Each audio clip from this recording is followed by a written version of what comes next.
बच्चों, आपका स्वागत है एक बार फिर से आपके अपने यूट्यूब चैनल हिंदी सुधा ऑनलाइन क्लासेज में। तो आज हम पढ़ेंगे छोटा मेरा खेत कविता, जिसके कवि हैं उमा शंकर जोशी। उमा शंकर जोशी ने जो काव्य लिखा है छोटा मेरा खेत, ये किसान और कवि का समन्वय, मतलब कवि को किसान की तरह देखते हुए इन्होंने चित्रण किया है इसका। आइए देख लेते हैं इसका केंद्रीय भाव। छोटा मेरा खेत कविता में कवि ने कागज को खेत के रूप में प्रस्तुत किया है। कवि को कागज का एक चौकोर पन्ना खेत की तरह लगता है। इस खेत में किसी आदि के प्रभाव से किसी क्षण एक बीज बोया जाता है। कहने का तात्पर्य यह है कि कवि के मन में कहीं से कोई भावनात्मक तूफान आया और उसके मन में विचार नामक बीज बोकर चला गया। यह बीज जब कवि की कल्पना का सहारा लेकर विकसित होता है और इस प्रक्रिया में स्वयं गल जाता है। इस कारण से शब्दों के अंकुर फूटने से कवि के विचार रचना का रूप ले लेते हैं और कवि की रचना से जो अलौकिक रस की धारा फूटती है, उसका निर्माण जो है भले ही क्षण भर में हुआ हो, परंतु इसकी रसधारा जो है अनंत काल तक चलने वाली होती है। कहने का आशय यह है कि खेत में पैदा होने वाला अन्न कुछ समय के बाद समाप्त हो जाता है, किंतु साहित्य की किसी भी रचना का रस कभी समाप्त नहीं होता। बुक जो होती है, किताब जो होती है, किताबें हमेशा ही चलती रहती हैं, हमेशा ही पाठक उसको पढ़ते रहते हैं। तो इससे संबंधित जो है काव्यांश देख लेते हैं। काव्यांश से बहुविकल्पी प्रश्न देख लेते हैं। छोटा मेरा खेत चौकोना, कागज का एक पन्ना, कोई अंधड़ कहीं से आया, बीज का क्षण का बीज वहाँ बोया गया, कल्पना के रसायनों को पी, बीज गल गया निशेष, शब्द के अंकुर फूटे, पल्लव पुष्पों से नमित हुआ विशेष। देखिए, छोटा मेरा खेत किसकी रचना है? रमाशंकर जोशी की रचना है, उमाशंकर जोशी की रचना है, भीमसेन जोशी की रचना है या भीष्म जोशी की रचना है। तो ये रचना किसकी है? एक सेकेंड। हाँ, ये किसकी रचना है? रमाशंकर की या फिर उमाशंकर की? किसकी रचना है? ये रचना आपकी है उमाशंकर जोशी की। ग ऑप्शन इसका सही हो जाएगा, उमाशंकर जोशी। दूसरा है, यहाँ कवि किस खेत की बात कर रहा है? मन रूपी खेत, कागज रूपी खेत या फिर हरियाली रूपी खेत, प्यार रूपी खेत? तो कवि किसकी बात कर रहा है? कागज रूपी खेत की बात कर रहा है। कवि अपने खेत में कौन सा बीज बोया? कवि ने अपने खेत में कौन सा बीज बोया? प्रेम रूपी बीज, शब्द रूपी बीज, धान रूपी बीज या विचार रूपी बीज? तो इसमें कवि ने बोया था विचार रूपी बीज। इसके बाद देख लेते हैं अगला। कवि ने अभिव्यक्ति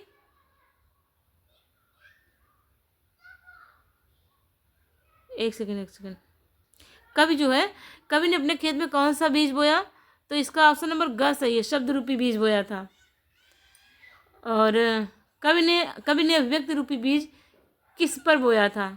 कागज के पृष्ठ पर, छत पर, खेत में, आंगन में, कहाँ पे बोया था? तो ये पृष्ठ पर बोया था, कागज के पृष्ठ पर। कवि विचारों का बीज बोकर कौन सा रसायन डालता है? शब्दों का, भावों का, यूरिया का, कल्पना का? किसका रसायन डालता है? तो इसमें ऑप्शन नंबर ग आपका सही हो जाएगा, कल्पना का रसायन डालता है कवि। दूसरा देख लेते हैं काव्यांश इसका।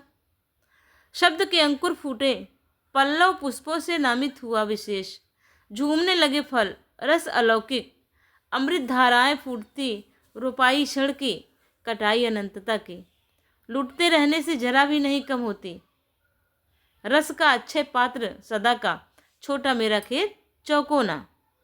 आइए इसके क्वेश्चन देख लेते हैं। बीज किस रूप में अंकुरित हुआ है? प्रेम रूप में, घृणा रूप में, शब्द रूप में, लिखित रूप में? कौन से रूप में हुआ है? तो ये क्या है? शब्द रूप में हुआ है। कवि ने किस रस को अमृत धारा का अक्षय बताया है? कवि ने किस धारा को अक्षय बताया है? तो साहित्य की धारा को अक्षय बताया है। साहित्य की रस धारा कब तक चलेगी? शाम तक चलेगी, प्रातः तक चलेगी, समकाल तक चलेगी या फिर अनंत काल तक चलेगी।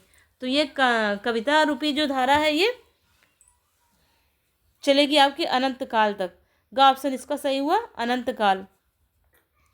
छोटा मेरा खेत कविता में शैली है प्रतीकात्मक, चित्रात्मक, अभिधात्मक, वर्णनात्मक।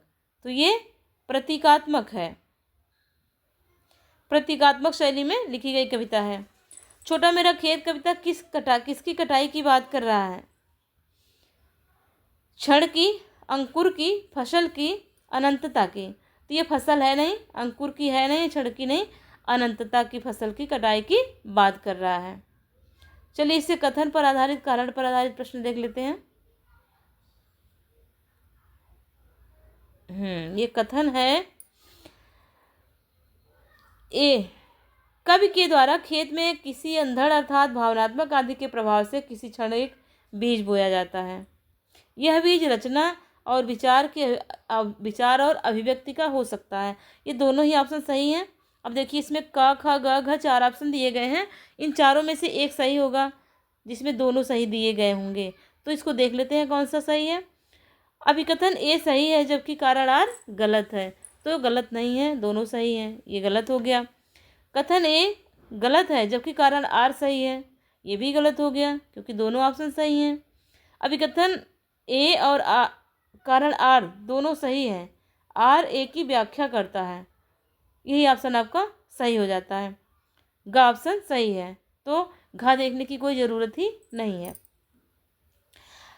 कभी काले बादलों में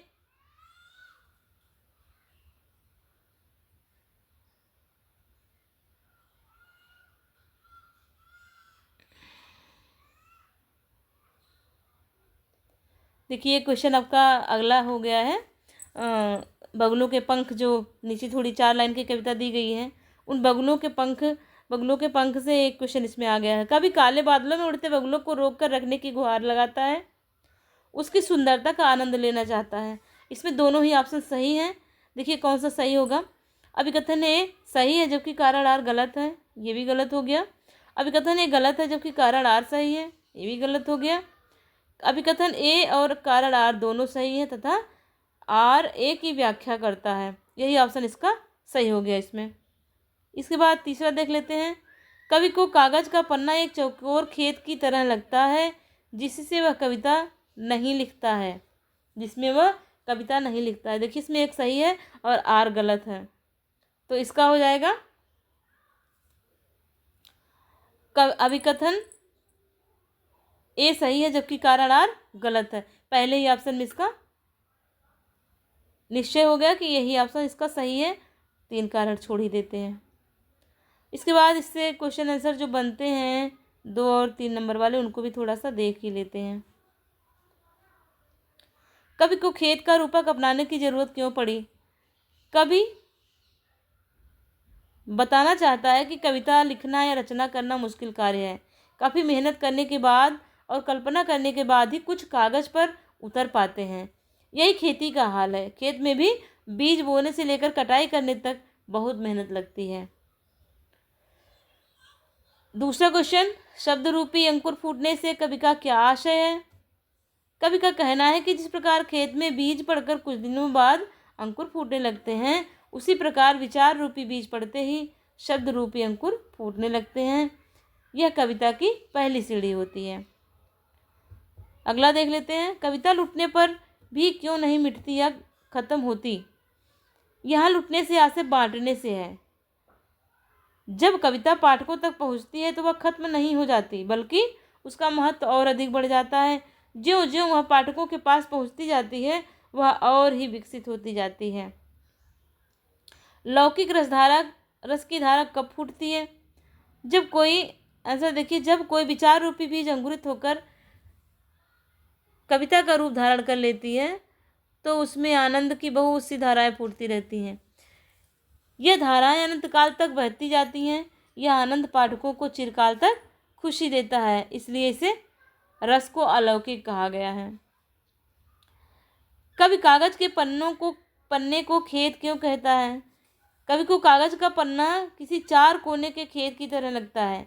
क्योंकि जिस तरीके से खेत पर किसान खेती करता है, ठीक उसी तरह से पन्ने पर कवि लिखता है, इसलिए कवि पन्ने को खेत कह रहा है। अगला देखिए, छोटा मेरा खेत कविता का रूपक स्पष्ट कीजिए। कवि ने कवि कर्म को कृषक के कार्य के समान बताया है। कृषक भी खेत में बीज बोता है और बीज अंकुरित होकर फसल बनता है और जनता का पेट भरता है। वह मनुष्य की दैहिक आवश्यकता की पूर्ति करता है। और इसके विपरीत कवि भी कागज रूपी खेत पर अपने विचारों के बीज बोता है। कल्पना का आश्रय पाकर वह विचार को विकसित करता है, जो फलीभूत होकर रचना का रूप धारण कर लेती हैं। इस रचना के रस में से मनुष्य की मानसिक जरूरत पूरी होती है। कवि जो है संतुष्ट हो जाता है अपनी रचना को रच करके। इसके बाद देखिए, चौकोने खेत को कवि ने कागज का पन्ना क्यों कहा? उस खेत में रोपाई क्षण की कटाई अनंतता की कैसे है?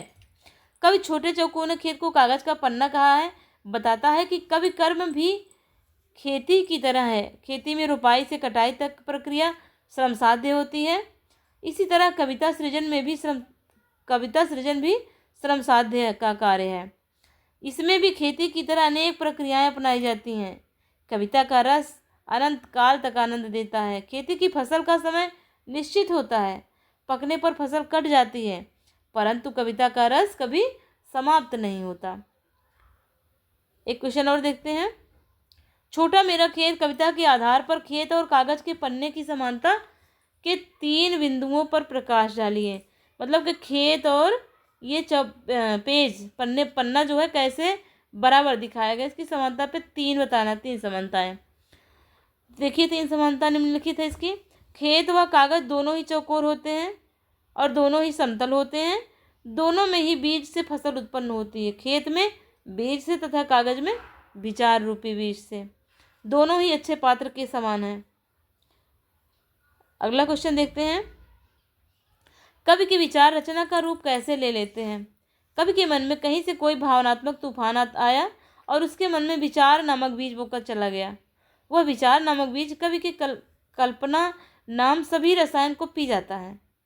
और जिस प्रकार रसायन को पीकर बीज गल जाता है और अंकुरित हो जाता है, उसी प्रकार कवि के मन का विचार कवि की कल्पनाओं के माध्यम से कागज में अंकित हो जाता है। जिस प्रकार खेती में बीज विकसित कर पौधे का रूप धारण कर लेता है और पत्तों व फूलों से लदकर झुक जाता है, उसी प्रकार जब कवि अपने विचार कल्पना का सहारा लेते हैं, तब शब्दों के अंकुर फूटने से कवि के विचार रचना का रूप ले लेते हैं। रचना बन जाती है एक नई सी, ये बताया गया है। अगला क्वेश्चन देख लेते हैं। जब पन्ने रूपी खेत में कविता रूपी फल उत्पन्न हो जाता है तो क्या होता है?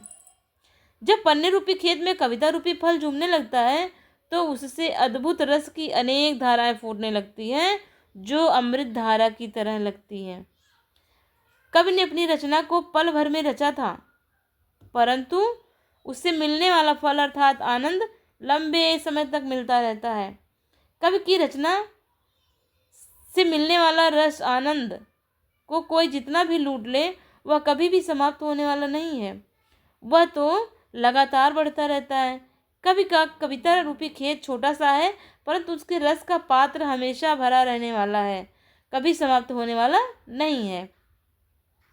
छोटा मेरा खेत कविता में कवि ने खेत को रस का अक्षय पात्र क्यों कहा है? अगला क्वेश्चन है आपका ये कि छोटा मेरा खेत कविता में कवि ने खेत को रस का अक्षय पात्र क्यों कहा है? आंसर देख लेते हैं। कवि ने खेत को रस का अक्षय पात्र इसलिए कहा है क्योंकि अक्षय पात्र में रस कभी खत्म नहीं होता। उसके रस को जितना बांटा जाता है वो उतना ही भरता जाता है। खेत की फसल कट जाती है, परंतु हर वर्ष फिर उगाती है। कविता का रस भी चिरकाल तक आनंद देने वाला होता है और इसलिए यह क्या है? यह सृजन कर्म की शाश्वतता को दर्शाता है। अगला देख लेते हैं। छोटा मेरा खेत कविता का रूपक स्पष्ट कीजिए। ये क्वेश्चन आपका हो गया था रूपक वाला। अब उद्देश्य देख लीजिए, छोटा मेरा खेत है कविता का उद्देश्य। कवि ने रूपक के माध्यम से कवि कर्म को कृषक के समान बताया है। किसान अपने खेत में बीज बोता है, वह बीज अंकुरित होकर पौधा बनता है और पकने पर उससे फल मिलता है, जिसे लोगों की भूख मिटती है। इसी तरह कवि ने कागज को अपना खेत माना है। इस खेत में भावों की आंधी से कोई बीज बोया जाता है, फिर वह कल्पना के सहारे विकसित होता है। शब्दों के अंकुर निकलते हैं और वह रचना का रूप ग्रहण करने लगती है तथा इससे अलौकिक रस उत्पन्न होता है। यह रस जो है अनंत काल तक पाठकों को अपने में डुबोए रखता है। कवि ने कवि कर्म को कृषि कर्म से महान बताया है, क्योंकि कृषि कर्म का उत्पाद निश्चित समय तक रस देता है, परंतु कवि कर्म का उत्पाद क्या होता है, अनंत काल तक रस प्रदान करता रहता है, अक्षय हो जाता है। चलिए अगला देख लेते हैं। शब्द रूपी अंकुर फूटने से कवि का क्या तात्पर्य है। कवि कहता है कि जिस प्रकार खेत में बीज पड़ने से कुछ दिनों बाद उसमें अंकुर फूटने लगते हैं, उसी प्रकार विचार रूपी बीज से अंकुर फूटने लगते हैं। इसके बाद कविता की रचना प्रक्रिया शुरू हो जाती है। अगला देख लेते हैं, लास्ट है क्वेश्चन है आपका, कविता लुटने पर भी क्यों नहीं मिटती या खत्म होती है। यहाँ लुटने की आशा जो है कविता का आस्वादन करने वाले अनेक पाठक से है। जो कविता जो बांटी जाती है, जो पढ़ते हैं, वो लुटने का मतलब बांटने से है। इसके बावजूद ये खत्म नहीं होती, क्योंकि कविता जितने अधिक लोगों तक पहुंचती है उतना ही उस पर चिंतन किया जाता है, वह शाश्वत हो जाती है। इसलिए कविता कभी ख़त्म नहीं होती, इसलिए इसको अक्षय भी कहा गया है। तो आज जो है बस इतना ही। एक और बचा हुआ है बगुलों के पंख, उसको हम अगले वीडियो में देख लेते हैं। तब तक लिए धन्यवाद। आप वीडियो को लाइक, शेयर और सब्सक्राइब कर लीजिए, जिससे आपका ये जो जितने भी वीडियो बने उसके नोटिफिकेशन आप तक पहुंचती रहे और आप इसका लाभ उठा सके, पढ़ सके और अच्छे अंक प्राप्त कर सकें। धन्यवाद।